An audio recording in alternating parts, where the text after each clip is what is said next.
BlackRock partners with Coinbase, and their CEO just called crypto digital gold. This is Around the Blockchain.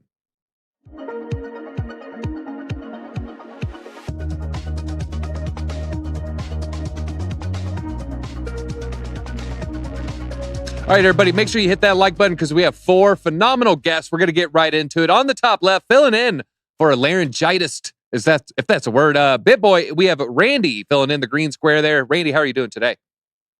I am doing absolutely great. I'm happy to be here as always. Thank you for having me. And my favorite musician AI hologram, it is Piano Matty B coming live from the dungeon. Piano Matty B, how are you doing? Good. I was watching your live stream this morning and I noticed you made 2 huge errors. Uh-oh. The first one is you said Mannequin starred Tom Hanks. I know. Now that was a huge mistake because it stars the handsome and charismatic Andrew McCarthy from such 80s classics like Pretty in Pink and St. Elmo's Fire. Yeah, great stuff there. Yeah, I was confusing it with the Mermaid film, I believe. It was. I switched Mannequin and Mermaid in my brain there. Stupid neurons. Who doesn't? Speaking of who's got the neurons firing at all times, it is Cassius. Say, hey, you need those neurons for the freestyle. And Cassius, how are you doing today? Man, I'm doing great, man. I'm excited for Saturday. Me and my boy AJ Writes Crypto, man, dropping a new music video Saturday on BitBoy channel. Saturday, I've seen the sneak peek, guys. Is actually really, really good. You're going to want to see that. And then last but not least, we got Crypto Keeper holding it down in the bottom right in the orange square. Bitcoin colors there. Crypto Keeper seems fitting. All right, let's get right to the show. BlackRock partnered with Coinbase with their surveillance sharing agreement. This is going to follow a whole slate of other companies. They're saying, hey, we also want Coinbase as our partner.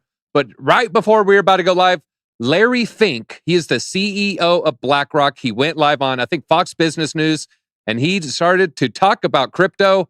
So really good stuff here. Let's go ahead and play that. And also, I do believe the role of crypto is it's digitizing gold in many ways.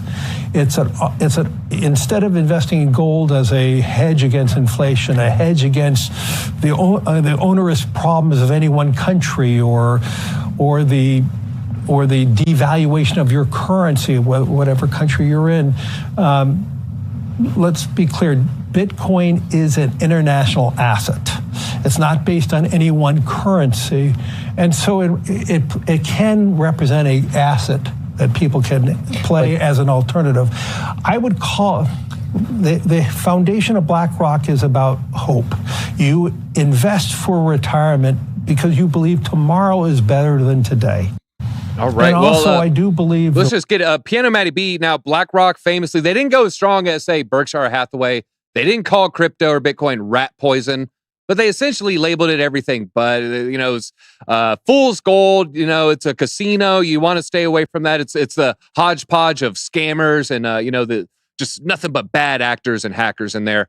But now he's seemingly flipping a 180. He seems bullish. Obviously, it's because maybe BlackRock has a Bitcoin product about to be released. Are you surprised by the 180? And does that change your opinion on the likelihood of success for the Bitcoin ETF? Well, it's a tough one because when they got denied it was like, what? This doesn't make sense in this master game with the psychopathic elite. We have to wait for Larry Fink to apply, and then he gets it, and then everyone else gets it, right? So I feel this is kind of a slight degree of kabuki theater, and then he'll obviously get it. But when the video you played there, wow, he sounded like just a nice old man, Bitcoin digital assets. They're the future. It gives you hope, if you just put your hard-earned savings into something like us, and then we'll give you hope for tomorrow, don't you know? Yeah, it was a very calming, paternal energy. Yeah, he would do. You slap a beard on that guy. I think we got a really good mall Santa. For sure. Yeah, for sure. Yeah, I'm already more calm, and I work in crypto, so that doesn't make any sense. Now, Cassius, we're seeing everybody. They're looking to Coinbase as their surveillance sharing partner here, but at the same time, the SEC is suing Coinbase for something else. So how come you have all the people, the who's who, those that are supposedly in the know, they're choosing Coinbase as their partner at the same time the SEC is suing Coinbase? So what do you think is happening here, and how is this going to play out? Well, first of all, it seems as though they kind of had to choose Coinbase, because who else are they going to pick? as far as, it's a publicly traded exchange on the New York, publicly traded on the stock exchange in the United States. Anybody else would probably bring more red flags than them. That being said, the contradiction that you're bringing up, it's like a paradox. Like, well, the SEC is suing them for having unregistered securities. I guess you can square that circle by saying they're not labeling Bitcoin as one of those securities, but it does feel like the SEC has it out for Coinbase. So it always makes me always in the back of my mind wonder, I got my conspiracy theorist hat on this one is like, is this just a gigantic setup? Because the worst case scenario would be, at least in the short term, would be if BlackRock were to get denied and they're, 575 and 2 on ETFs. And then Bitcoin, oh my God, nobody really likes it. So I'm always a little bit skeptical of that kind of stuff, because it definitely is an obvious contradiction as we look at it standing here today. Yeah, I mean, especially when, we see what they said a year ago. We see what you said 2 years ago. We see what you said in 2017. And then now fast forward 2023. Hey, guys, it's digital gold. You didn't know that? Randy, now a lot of predictions here. We're going to see a Bitcoin ETF. A lot of people look at BlackRock's record of 575 to 1. But then we saw an amendment. Then they had to change it. But then, all of a sudden, the 12th hour, we have Coinbase as the surveillance sharing partner there. Are you still feeling, very, very high odds that this is going to pass? And if so, what time frame do you have for a Bitcoin ETF? Well, from what I've been hearing, some people are saying, hey, I don't know if it's going to get past this year or 2025, 2024. I think it's whenever Gary Gensler decides to get his act together, to be honest, and whenever they feel that they could really open up the doors. Because if you're looking at other countries, there's ETFs flying out the doors. There's other Swiss banks that are literally saying, hey, we have Bitcoin and ETH that we could sell to you. You could buy from us, and also we could custody it for you. They're also doing NFT custody in other countries. So by the US just holding this back, they're missing out, and they can't afford to be left behind. So I would say maybe it's sooner rather than later. It's just they wanted to FUD everybody. They wanted everyone to think that ETFs weren't going to happen. The filings were inadequate. And like Piano Matty B was kind of saying, it's all theater at the end of the day. Like this whole Coinbase lawsuit, unregistered security this, unregistered security that. Oh, come on, guys. Like, we know what the real deal is. It's all a show until they say, hey, this is what we actually have to do. And it's already an improvement. It is an improvement. I'm just waiting for the other altcoin ETFs to pop up, like ETH ETFs, Litecoin ETFs, because those are next once those get finished up. I know Tom Crown is eagerly awaiting that Litecoin one. Now, Crypto Keeper, she brought up Gary Gensler. And I want to ask you, a little mind reading here, but what do you think Gary Gensler is feeling when BlackRock and Fidelity and these other large institutions are filing for a Bitcoin ETF? Is this chapping his hide here, or is this secretly his plan? Yeah, I don't think it's chapping anyone's hide. At the end of the day, there's a game plan at hand here, and we see this all the time where the big dogs in the industry will talk down. Well, what are they doing in the background while they're talking bad about the asset? Well, they're stacking it up. And so to Cassius's point, he was talking about like, what if it didn't get approved? Let's look at it from that standpoint. What if the game plan is for this to actually not get approved? Which then the crypto community now says, oh my gosh, we freak out. And then you know what the paper hands are going to do? They're going to start selling because Bitcoin's going to zero, right? And then they get it as close to zero as humanly possible because BlackRock missed the boat. And what's BlackRock doing the whole freaking time? They are loading bags. And that's ultimately wouldn't even surprise me if it was a backwards play in that regard. As far as Gary Gensler goes, he's already looked a fool. I can't even tell you how many different times. Everyone already knows what he is. And so ultimately, I think we're just going to figure out whose team is he actually on, or is he on a team at all? Is he going to get fired? I don't know. But he plays to his own tune, if you will. And I don't know. I know exactly who Goldman Gary is. He's the guy who taught me the difference between steak that I eat and staking a crypto coin. So Gary, thank you very much. And I kept confusing it with the vampire killing method, unfortunately. All right, well, let's talk about teens stealing millions. I'm not saying allegedly. I'm just saying it. I think we actually have a clip of the two teens in question right here, midst of the hack.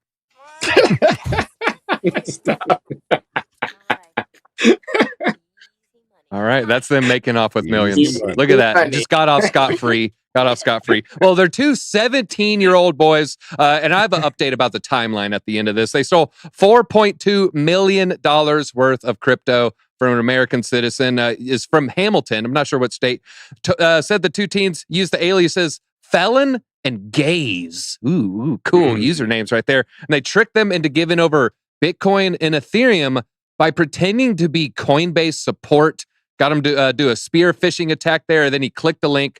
And some of the stolen money was used to purchase a rare social media name, the username of Zombie, which is actually kind of cool. And like I said, they impersonated Coinbase support there. Reportedly, they had over $13 million in crypto. We don't know if the other sources were stolen as well, and they've been charged with theft. And but there was a little update. It looks like this might have happened previously, months ago. But the press release is released, and now it's just we're seeing it on the headlines everywhere. And yes, he does look like Edward Furlong. I see in the chat there now. Randy, you went by Miss Teen Crypto not that long ago. There's two 17-year-old boys here. I'm going to ask you point blank, should they be tried as adults? Whoa. Man, that is kind of crazy. I think this is a new technology, so I don't know how they would classify all of this. I mean, that's crazy. I if they stole that much money, I think they should be, under the law. I mean, if it's this much money, I don't know. They're playing like a big boy game, so I feel like they should be in big boy court. You know what I mean? I just think one thing I would love to see is the transactions. Like, where was the Bitcoin sent originally? Where did it go? Where did the ETH go? Where did all these cryptocurrencies go? Where was the mixers involved? How did they buy the username? Who did they broker with to get their username? I just feel like there's too many holes in this story, to be honest. And I would like more details before I would like to believe that two 17-year-old boys really did this. Granted that if you look back a few years ago, there was like this Twitter hack and someone was like hacking all these big Twitter accounts. I don't know if you guys remember, asking for Bitcoin right before, I think it was 2020, right as the bull run was starting to happen. And I think it was like a younger person as well. So this is really interesting. People are asking, do they at least get to keep the username? I wouldn't give up the password. I'd be logging in 5 years later. That's right. I'm Zombie. Now, let's see. Cassius, when's the last time you gamed? Oh man, let's see. I played video games on my phone recently, but I haven't played on like a PS5 or anything anytime in a while. Although I did I played DeFi Kingdoms. I played Earn game, crypto game. Okay. Well, I want to ask you, what do you think about their purchase of a rare gamer username? The username was Zombie. Is this a smart investment, or is this just two full idiot kids? Well, yeah, it makes me believe that they're really 17. But I do have more questions, like Miss Teen Crypto said, like, how did the transactions get processed? Because I want to know, as far as like whoever they bought that username from, because I read that as well. Like, do they get charged with receiving stolen goods or funds? Like how far do you go down the rabbit hole? Do they got to give the money back? Do they get the zombie back? Like where's all this go? So when folks do steal all of this money and be digital money, that's not that much different than someone who does a phishing attack, by the way, for get your Wells Fargo account either, right? So there is laws in place for this type of crime, but like, I don't know. I'm not in law enforcement, so I don't know. Like, how do you follow up with that for all of the people? Because it's digital, it might be global. How do they follow up with that? Does that person get to keep all the money they got for selling Zombie? So I do have a lot more questions. Them being teens, it's 17. It's believable to me that someone 17 years old, if they've really been dedicating their time to this and learning this for the past year, they could probably have learned how to do that. Unfortunately, it was more about hacking a person than what we saw in your famous clip there of them at the ATM machine in Terminator 2, hacking an ATM machine. Terminator 2? What? No, that was a clip of the two teens hacking the millions, I thought. Yeah, I don't know. That's what I was led to believe there. Footage, okay. Okay, I don't know. That's what I thought. I'm going to have to double check with the producers. Yeah. Well, you bring up spear phishing. Now, Piano Matty B, spear phishing, what the heck does that even mean? Isn't that what we do to tuna? What the heck does this have to do with this guy's crypto? Wasn't that a Halle Berry movie? Swordfish. Swordfish. Well, I think it's referring to when they pretend that they're maybe Coinbase, or they're pretending there's some other crypto exchange, and they get you to kind of fork over all your information under the guise that you are a trusted third party that they have their money with. But again, hey, you got your stuff on Coinbase or an exchange. I don't know what to tell you when you get swordfished or spearfished or whatever. It's eventually going to happen. And like, the fact that they're teens, I kind of think of that video where there's they're asking some bird brain whether she wants $100 or a Bitcoin, and she says $100.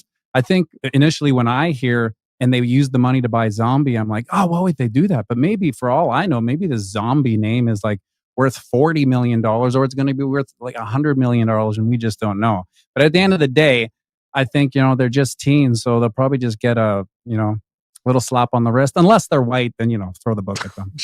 All right. Well, extra point for that one. Yeah, Project Swordfish had the worst hacking scene in the history of all of cinema, as Hugh Jackman, the huge jacked man, spinning around in a leather chair in the dark room with the techno playing and the 12 screens, literally spinning in chairs. And he's like typing again. It's the worst thing you'll ever see in your life, folks. But all right, last question on this topic here. Now, we talking about what spear phishing is, Crypto Keeper. People are probably wondering, wait a minute, people pretend to be Coinbase support. I got to look out for that now. That's just a whole new thing to worry about. What is probably the most common attack vector in which they'll pretend to be a support? What would that look like for just a regular customer?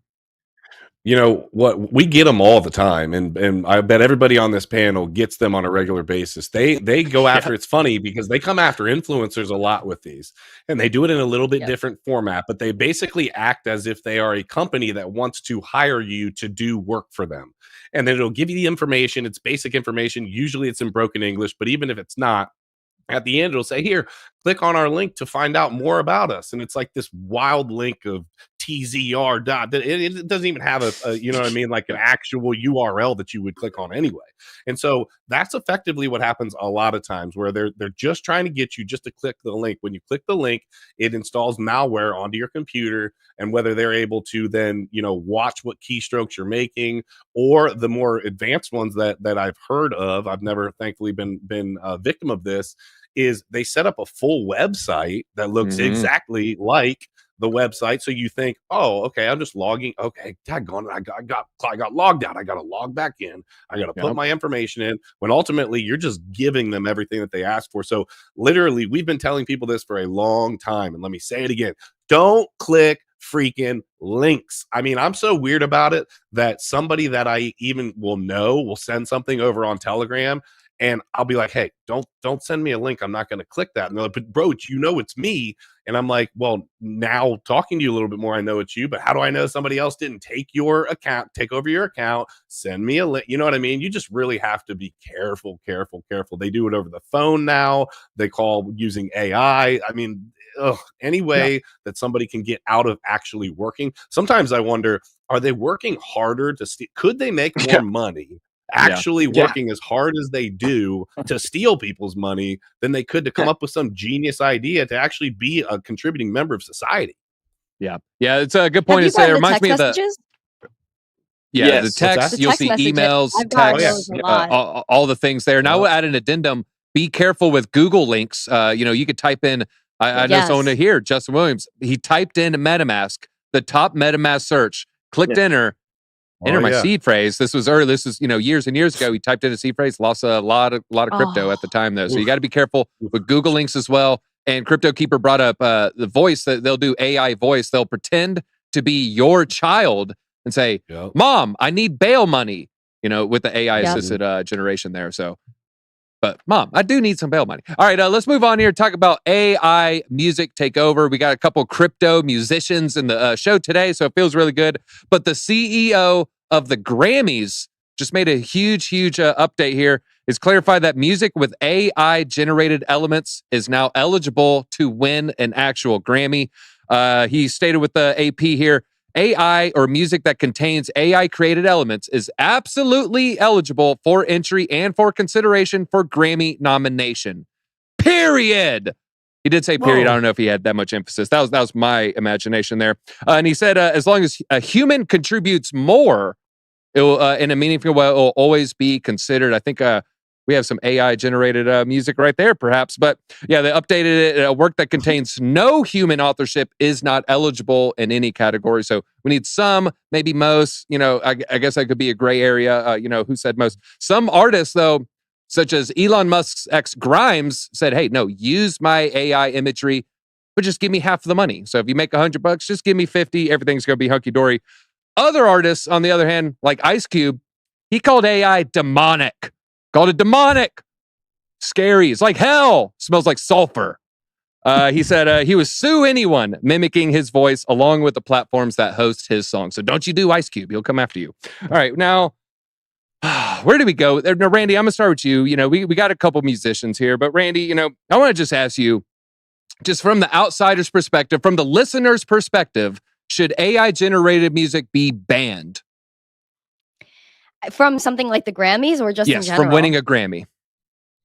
I think AI music should be banned from getting a Grammy. I think there should be actually categories for it, like all human music, and then AI should have its own category. I think maybe not outright bans. I think that might be a little crazy because I think that at the end of the day, when you look at remixes and things like that on TikTok, that's mostly all of the songs. You're barely listening to original songs anymore if you're on something like TikTok. It's mostly always something that's remixed, a new AI song that came out. Some of them are bangers, I can't even lie. So I do think there should be categories. I think human music should be prioritized, though, because I do think it just brings more creativity to the table that AI inevitably will copy later on. Yeah, But we'll see it. You know, then AI will copy that AI, and then we're down the rabbit hole forever. Now, Crypto Keeper, Goodbye. you know, do you play any instruments? I see a guitar in the back there. You know, we're talking about music and how it's enhancing, and you know, throughout the mid 20th century reference the electric guitar. Well, I want to ask you, you know, the next couple steps, it's the keyboard, which then led to auto tune and synthesizers. Is AI just the next step in that segue, or is this an entirely new thing? I could definitely see that. I think it'll be used more than that. We've seen over the years, you know, people dub, you know, different beats and do mixes and things. Okay, those are all cool. I think the difference here is going to be, I think people are going to license their voice, like you were just talking about, where somebody will say, fine, like use my voice, you can dub it, you can use it however you want, but you're going to pay me for it. It's kind of like an NFT. Basically make my voice into an NFT, and then boom, I want royalties on it. So I think it'll be interesting to see how it will be used. I think the creativity in the music sector can be absolutely atrocious, and at the same time, I think it can be absolutely mind-blowing. So I think that depending on who gets a hold of the AI, how they use it, how they intend to interpret it and put it out there, I think it could be like really do some awesome things for the music industry. I think where people get scared of it is they think, well, wait a minute, now I can just kick my feet up at a computer and put in a few cool ideas, tell ChatGPT what banger, as Miss Teen Crypto said, what banger I want to put out next, and it'll just do it. I actually don't think that it's going to be that simple. I think that there is going to need to be some human interaction in this to really get the creativity to the level where someone would say, wow, that's impressive. But I could totally be off base. Maybe it's just all right. We got a lot of chat. They're pretty bearish on modern music. Brandon, today's music is complete effing garbage. Tool and Rush for the win. We do like Neil Peart, so +1 for all Neil Peart fans there. Now, Cassius, you know, I just saw some new Drake. I've seen some new Jay-Z plot twist. It was all AI. So I want to ask you, you know, you hear a new hip hop song by your favorite artist, whoever it may be. You know, you got that new, I like Young Thug, right? So we got the new Young Thug. You're listening to it. Does it matter to Cassius whether or not it's a real Drake song, a real Jay-Z song, or an AI Drake or Jay-Z song? Does it make any difference to you? I think that's a very important question, right? And as the listener, you want to listen to something that you like, that makes you feel good. That's what music and art is about, really, ultimately, right? And obviously it gets tangled up with the whole business side of things. But like as the listener, no, you wouldn't care. I don't only listen to rap. I listen to other types of music as well, or sometimes just instrumentals. And that brings us to another very important point when we're talking about AI produced music. It's one thing to produce instruments and sounds. It's a whole other thing to like impersonate somebody's voice or even create a brand new AI voice. And for someone like me, as a rapper, I've grown up in the hip hop community, we've had discussions about sampling for years, right? And what's right and what's fair, and DJing, if they can cut a record that sounds so much different than the original, then how is that taking someone else's idea? It's been a gray area for, you know, as long as I can remember. So I don't think this is anything that different in that regard. It's just that when you hear AI music, you think, like you said, someone's just going to push a button and then, you know, kick their feet up and then music will be generated automatically. And I just don't see that happening.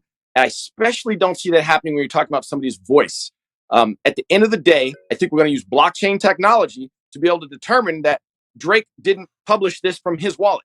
So we know it's not Drake, right? When we come out with tools and AI tools that are going to be kind of identifying when something is AI generated quickly. As a matter of fact, tomorrow I'm going to be performing out here at an AI event in San Francisco. I live in Oakland, but it's right across the water, where it's a company that is creating good AI to tell if something was generated by bad AI, because there's a lot of fake reviews on Amazon and things like that.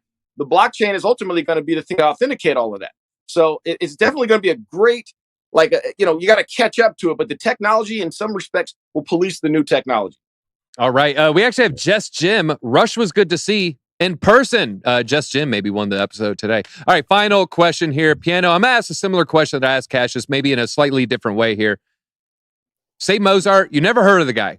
If Mozart's music was made not by him, but by AI, would it sound as good to you, Piano Matty B? Yeah, well, I think that's going to be independent to the listener, like Cassius said. I mean, at the end of the day, I think people ultimately strive for authenticity, right? So there will be people that I don't care, because look at MP3s. You know, if you talk to an audio psychopath like myself or friends of mine, they'll be like, MP3, how dare you even listen to that garbage, right? Whereas most people, it's on their phone. They don't even care if it's on their phone playing with no bass or whatever, just the sound coming out of their phone. That's good enough for me, right? Or for them. So the degradation of it all doesn't really matter to the gen pop. There are the aficionados that will always be, well, I want vinyl and I want to see it live. And for me, I always judge musicians on live, right? So what we see in the past 20 years is the slow degradation by technology of artists. So it's not the artist's fault. It's the technology that made, mediocre artists better than they should be. And there's a quick story. I'll keep it really fast. I used to produce music for up and coming kind of young songwriters. And I thought it'd be a good job, right? But they're all rich kids and they all sucked. So they'd come into my studio and I would basically take their brutal song and rework it till it was basically my song. They'd sing about 10 times. I'd be fed up. And I'd say, that's a perfect take. I'll see you next week. Then I'd spend 8 hours melodyning, or it's auto-tune melodyning. And I would show it to the parents, and the parents would be like, I knew it. My kid's a genius. He's the next Justin Bieber. Oh, right? man.